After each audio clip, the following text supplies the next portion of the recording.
Hello everyone, tarot Sharma शिविका में मैं आपका हार्दिक दिल से स्वागत करती हूँ। आई होप आप सब लोग बहुत अच्छे होंगे, अपनी वाइब्रेशंस को रेज कर रहे होंगे, सबका अच्छा सोच रहे होंगे और अपने साथ भी सब कुछ अच्छा कर रहे होंगे, क्रिएट कर रहे होंगे। तो आज मेरे रीडिंग का टॉपिक है बहुत ही इम्पोर्टेंट, आपके लिए बहुत इम्पोर्टेंट होने वाला है। रीडिंग का टॉपिक है कि आप अपनी नेगेटिविटीज को कैसे रिमूव करें, कैसे रिलीज करें, कैसे हायर वाइब्रेशंस में असेंड हो, जिससे आपकी लाइफ में सिर्फ पॉजिटिविटी हो, सिर्फ पॉजिटिविटी। ठीक है, तो देखते हैं क्या कुछ एनर्जीज आती हैं, क्या एंजल्स मुझे गाइड करते हैं जिससे मैं आपको सही तरीके से गाइडेंस प्रोवाइड कर सकूं। प्लीज गाइड कीजिए डिवाइन। मेरे व्यूवर्स कैसे अपनी नेगेटिविटीज को रिलीज करें, कैसे पॉजिटिविटी की तरफ असेंड हो, कैसे लाइफ में पॉजिटिव वाइब्रेशंस में असेंड हो जाएं। प्लीज गाइड कीजिए एंजल्स, यूनिवर्स प्लीज गाइड कीजिए, मुझे गाइड कीजिए एंजल्स, कैसे मेरे व्यूअर्स नेगेटिविटी को रिलीज करें, कैसे उनके सारे काम बने। प्लीज गाइड कीजिए डिवाइन, प्लीज गाइड कीजिए।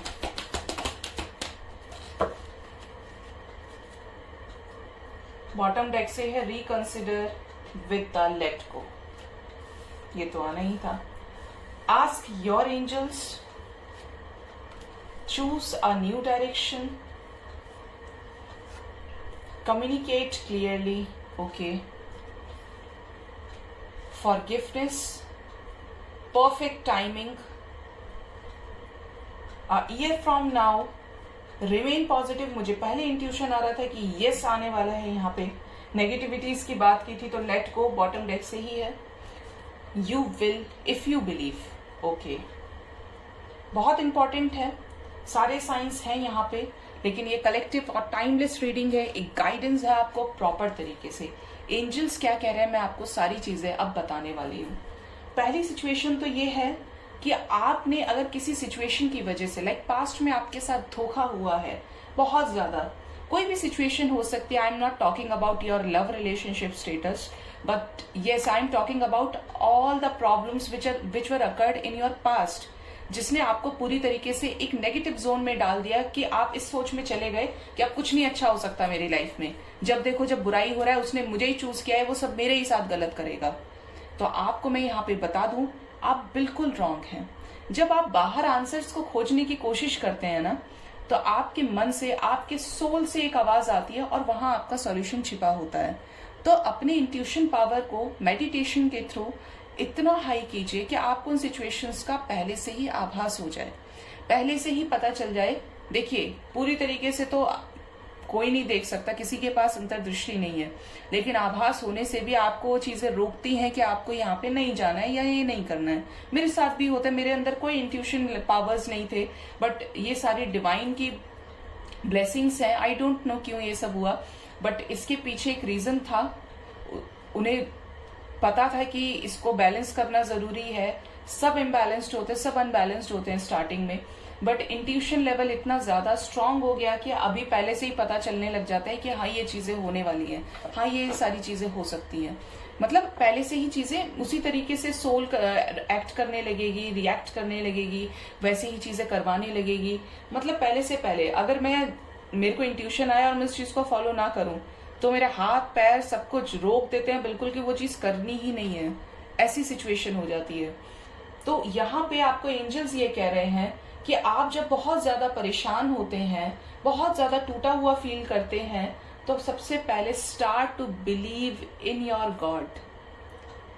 जरूरी नहीं आप मंदिर में जाके ही पूजा करें, जरूरी नहीं आप मंदिर मस्जिद कहीं पे भी आप जा रहे हैं, मॉन्क्स में जा रहे हैं। नो, अपने घर में बैठिए, म्यूजिक सुन के, या कुछ भी ऐसी सिचुएशन जहां पे आपको बहुत ज्यादा पीस मिल रही है, ट्राई टू स्टार्ट मेडिटेशन। ठीक है, यही नहीं कि हम एक ध्यान अवस्था में बैठ के ही मेडिटेशन कर सकते हैं। वो चीजें करिए जो आपको लाइफ में आगे बढ़ा सकती हैं, जिनसे आप पॉजिटिव फील करते हैं, जहां पे आपका माइंड डाइवर्ट हो जाए। ठीक है, सेकेंड सिचुएशन क्या है, यहाँ पे आपको अपने गॉड से लड़ना नहीं है, पूछना नहीं है। आपको क्या स्टार्ट करना है, ये सोचना कि आपकी लाइफ में भगवान ने जो इंटरवेंशन किया, इसके पीछे बहुत बड़ा रीजन था जो आने वाले समय में प्रूफ होने वाला है। और होने वाला है क्या, हमेशा होता है। और हमेशा हमारी ये टेंडेंसी होती है कि हम पहले ईश्वर को ब्लेम कर देते हैं, लेकिन बाद में खुद ही बोलते हैं कि लो, अरे ये सब इसलिए होने वाला था, अच्छा हुआ मैं बच गया या बच गई। कभी कभी क्या होता है, हम किसी रास्ते पे निकल जाते हैं, वहां पे क्या लग रहा है, अचानक से हम उस जगह पे जाते जाते रुक जाते हैं। क्यों रुक गए? क्योंकि अगले दिन हमें पता चला कि भाई यहाँ पे बहुत भयंकर एक्सीडेंट हुआ है, इसी सेम रोड पे, इसी सेम जगह पे। तो हम क्या बोलते हैं, अच्छा हुआ बच गए, भगवान ने बचा लिया। उस समय हमें भगवान याद आता है, और उससे पहले जब हम नहीं जा पा रहे होते तो भगवान को ब्लेम करते हैं। तो ऐसा नहीं करना है। यूनिवर्स को हमेशा पॉजिटिव मैसेजेस भेजिए, ये दिखाइए यूनिवर्स को, क्योंकि देखिए यूनिवर्स खुद एक पॉजिटिव एनर्जी है, एक सुपर नेचुरल पॉजिटिव एनर्जी है, जिसमें सिर्फ पॉजिटिविटी है, कोई नेगेटिविटी नहीं है। अगर आप रोएंगे और यूनिवर्स को नेगेटिव वाइब्रेशंस भेजेंगे तो वो वाइब्रेशंस वेस्ट हो जाएंगी, वो वाइब्रेशंस भगवान नहीं सुनेगा। हो सकता है कि आप 1,00,000 बार ये सब करें और वो एक बार आपकी सुन ले, लेकिन अगर आप यूनिवर्स को ही पॉजिटिव वाइब्रेशंस भेज रहे हैं, पॉजिटिविटी भेज रहे हैं, तो वो आपको उस पॉजिटिविटी को डबल, ट्रिपल, 9 टाइम्स बढ़ा के देगी। ठीक है? क्योंकि अगर आप नहीं मानेंगे तो आप नेगेटिव रहेंगे, नेगेटिव रहेंगे तो जो कर्मा साइकिल्स आप झेल चुके हैं आगे भी रिपीट करेंगे। क्योंकि अभी मैंने बोला ना 9 टाइम्स, वो 9 से मुझे एकदम से इंट्यूशन आया कि पुराने कर्मा साइकिल्स को एंड तभी कर सकते हैं आप जब आप पूरी तरीके से पॉजिटिव हैं। ठीक है?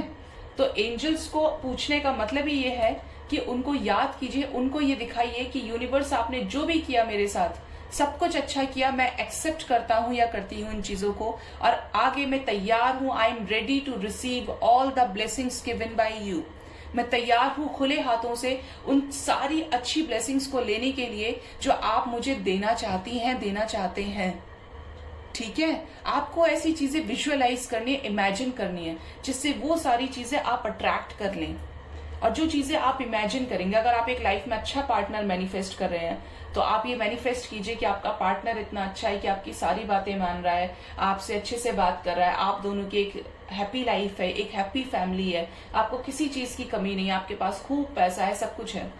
क्योंकि आप अब उस चीज को अट्रैक्ट करने के रास्ते पे हैं, आप इम्पैथ हो रहे हैं। उसके बाद आप खुद देखेंगे कि आपकी लाइफ में चेंजेस आ रहे हैं, अच्छी चीजें आपके साथ हो रही हैं। ये नहीं कि भगवान मेरे साथ ऐसा क्यों किया, ये क्यों किया, ये नहीं करना चाहिए था, तुम्हें दुनिया में और कोई नहीं दिखता, बस मैं ही दिखता हूँ या मैं दिखती हूँ। उसको शिकायत करने से कोई फायदा नहीं है। जितना पॉजिटिविटी भेजेंगे उतना पॉजिटिविटी आप ले लेंगे। तो ये तो आपके ऊपर है कि आप जो सेंड करेंगे वही आपको मिलेगा। कहते हैं ना, anything comes around goes around, it comes around. कुछ कर्मा का ऐसा लॉ होता है कि हम जो करते हैं वही हमें मिलता है।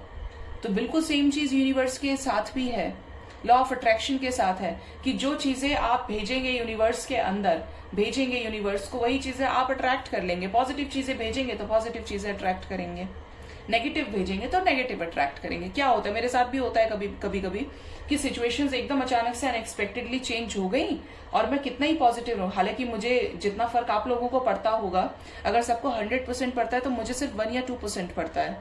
मैं अपनी एनर्जीज को बैलेंस कर लेती हूँ, लेकिन वो जो 1 से 2% होता है ना, इतनी देर में वो इतनी अनबैलेंस्ड हो जाती है कि मेरा बहुत नुकसान हो जाता है, बहुत लॉस हो जाता है मुझे। कोई भी सही चीज होगी तो वो खराब हो जाएगी, कोई भी सही चीज होगी अचानक से टूटना फूटना शुरू अपने आप। ये नहीं कि मैं गुस्से में तोड़ रही हूँ, मुझे गुस्सा नहीं आता है, लेकिन यस, यहाँ पे ये चीजें क्रिएट हो जाती हैं। आपने भी देखा होगा, आप हमेशा ये कहते हैं, अरे यार एक काम तो खराब हुआ, उसके बदले और 4 काम खराब होके चल रहे हैं, नुकसान पे नुकसान हो ही जा रहा है। क्यों हो रहा है? क्योंकि हमारी वाइब्रेशंस बहुत लो हैं, हम बहुत नेगेटिव हैं। और अब क्या हो रहा है, हमारे सामने वही नेगेटिव चीजें अट्रैक्ट कर रहे हैं हम। ठीक है? तो ये सब इतना लंबा चौड़ा बताना, भाषण देना इसीलिए था कि अगर आप में से एक ने भी इस बात को सुना तो उसकी लाइफ ट्रांसफॉर्म हो जाएगी। ठीक है? इसके बाद choose a new direction. Second advice आपके लिए एंजल्स की तरफ से कि अगर आपको किसी चीज में आंसर नहीं मिल रहा है, आपको लग रहा है वो चीजें नहीं हो रही हैं, तो ट्राई कीजिए, अपने इंट्यूशन को सुनिए, अपनी अंतरात्मा को सुनिए कि हो सकता है वो चीज आपके लिए है ही नहीं। न्यू डायरेक्शन चूज कीजिए, हो सकता है कि उस चीज में कम एफर्ट्स डालने से ही आपका काम बन जाए। ठीक है?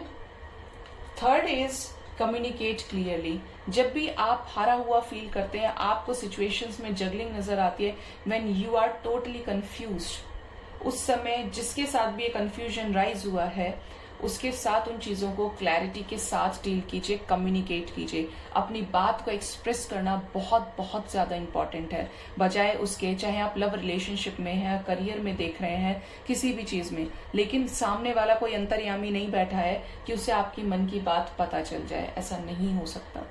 तो अपनी बात को क्लियरली कम्युनिकेट कीजिए अपने पेरेंट्स के साथ में, क्योंकि जो चीज़ें एक मान लीजिए कोई चीज़ सरफेस लेवल पे 1% से स्टार्ट हुई और वो प्रॉब्लम आप 100% बनाते जा रहे हैं, 100% आपने उसका ग्राफ ऊंचा कर दिया। क्यों कर दिया?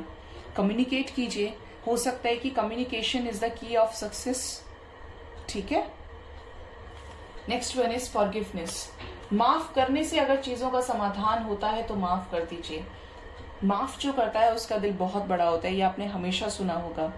आप माफ करेंगे तो आपको भगवान ब्लेस करेंगे, आपको भगवान ब्लेसिंग्स प्रोवाइड करेंगे, क्योंकि वो भी ये देख रहे हैं कि ये मेरा बच्चा है, ये मेरी बच्ची है, और इसने इतना बड़ा दिल करके इन चीजों को माफ कर दिया, इन लोगों को माफ कर दिया जिसने उनके साथ कभी अच्छा नहीं किया।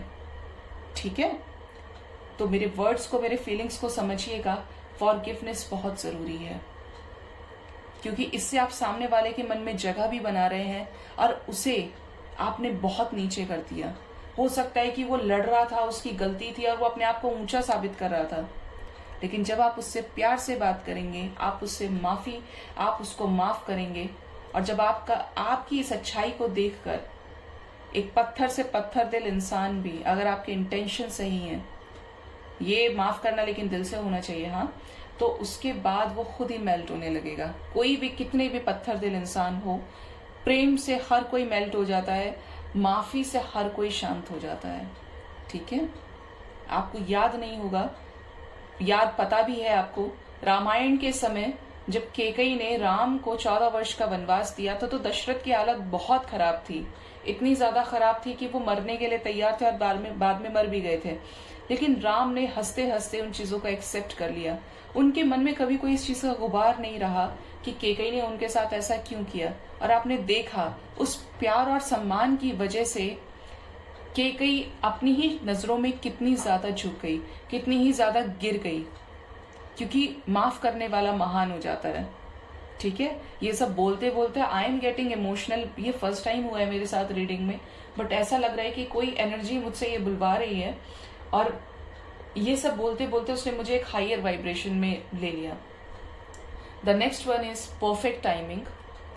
Perfect timing in the sense, हर चीज का एक समय होता है, हर चीज अपने समय से होती है। तो try to have faith in God, have trust in God, क्योंकि अगर आप ऐसा करेंगे तो आपको एक हिम्मत मिलेगी अपनी सिचुएशंस के साथ लड़ने की। एक परफेक्ट टाइमिंग से पहले ना कभी कुछ हुआ है, ना उसके बाद कुछ होता है। जिस चीज का समय होता है उस समय पे ही होती है। मैं इस चीज का सबसे बड़ा एग्जाम्पल हूं। I started tarot just 1 month अगो। कभी नहीं सोचा था कि मैं टैरो स्टार्ट करूंगी, मैं स्पिरिचुअलिटी में आ जाऊंगी। थोड़ी बहुत नहीं, मैं काफी रिलीजियस रही हूं पहले, लेकिन मुझे नहीं पता था कि स्पिरिचुअलिटी क्या है, कभी अट्रैक्ट नहीं किया।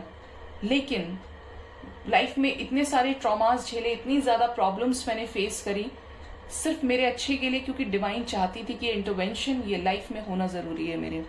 उसके बाद मुझे ऐसे ड्रीम्स आए, ऐसी चीजें मेरे साथ हुई, जिसके बाद मैंने अचानक से टैरो स्टार्ट कर दिया। आपको पता भी लग जाता होगा कि मैं रीडिंग्स को कैसे करती हूँ, आपके साथ रेजोनेट भी करती होंगी। तो ये सब करवाने वाली डिवाइन है, मैं कोई नहीं हूं। डिवाइन करवा रही है, यूनिवर्स मुझसे करवा रही है, एंजल्स करवा रहे हैं, बुलवाते हैं वही चीजें जो वो बुलवाना चाहते हैं, जो वो मैसेज आप तक पहुंचे। तो परफेक्ट टाइमिंग भी मेरा भी इसी चीज के लिए था कि ये लिखा था, ये होना लिखा था कि मुझे एक स्पिरिचुअल हीलर बनना था। तो मैं आ गई स्पिरिचुअलिटी में। न सोचा था, न कभी सोचने वाली थी, आया ही नहीं दिमाग में, अचानक से हुआ सब कुछ भी प्लान नहीं किया था। तो इसी तरीके से कुछ चीजें परफेक्ट टाइमिंग पे होती हैं। जब हम बहुत करने से भी चीजें नहीं आगे बढ़ती हैं, just surrender to the God. और सरेंडर करने के बाद ये नहीं कि आप दिन रात बस उस चीज को सोच रहे, भगवान के ऊपर छोड़ दिया, पता नहीं कब होगा। छोड़ के तो देखो, जो पूरे संसार को संभाल के रखा है, जो पूरे संसार का पालन पोषण कर रहा है, क्या वो आपका नहीं करेगा? क्या वह आपके लिए बेटर नहीं जानता? जानता है, आपसे ज्यादा जानता है, क्योंकि आपको बनाया है उसने, आपके माता पिता को बनाया है, उनके माता पिता को बनाया है। सोच के देखिए, बहुत बड़ा है, हमारी पहुंच से भी ऊपर है वो चीजें। A year from now angels आप में से बहुत लोगों को ये कह रहे हैं कि जिनकी सिचुएशंस बहुत वर्स्ट चल रही हैं, हिम्मत रखिए, आपकी लाइफ में 1 साल में सारी सिचुएशंस में बैलेंस आने वाला है, पूरी तरीके से आप ट्रांसफॉर्म होने वाले हैं। पॉजिटिव रहना है, मैंने नहीं देखा था, मैंने कार्ड्स लगा दिए थे, बट अभी देखा, पॉजिटिव रहना है, अच्छी चीजों को अट्रैक्ट करने के लिए, मैनिफेस्ट करने के लिए पॉजिटिव रहना ही पड़ेगा आपको। The answer is yes. अगर किसी चीज का सॉल्यूशन आप चाह रहे हैं, आपके मन में ये डाउट चल रहा है कि मेरा ये काम होगा या नहीं होगा, तो yes, it's a big yes कि आपका काम जरूर होगा। जो परफेक्ट है, जो पूरी तरीके से बैलेंस्ड है, हायर वाइब्रेशंस में चले गए हैं, डिवाइन को सरेंडर कर चुके हैं, 5D लेवल में शिफ्ट हो गए हैं, तो उनकी लाइफ में ये समय आ चुका है, ये परफेक्ट टाइमिंग आ चुका है। इफ यू बिलीव, अगर आप बिलीव करेंगे तो सब कुछ है, अगर आप बिलीव नहीं करेंगे तो कुछ भी नहीं है। ठीक है, तो फेथ रखना है गॉड पे। कुछ सिचुएशंस जो आपको सर्व नहीं हो रही हैं, उन चीजों में फिर से एक आउटलुक कीजिए, करने की जरूरत है, क्योंकि सॉल्यूशन वहां पे भी छिपा हुआ है। तो आई होप आपको मेरी रीडिंग से काफी हद तक क्लैरिटी और गाइडेंस मिला होगा, एक जीवन का सही आधार, आपको एक जीवन का सही लक्ष्य मिला होगा। मेरे चैनल को जरूर से सब्सक्राइब कीजिए, लाइक कीजिए, कमेंट कीजिए और शेयर कीजिए। Thank you so much, bye bye, take care.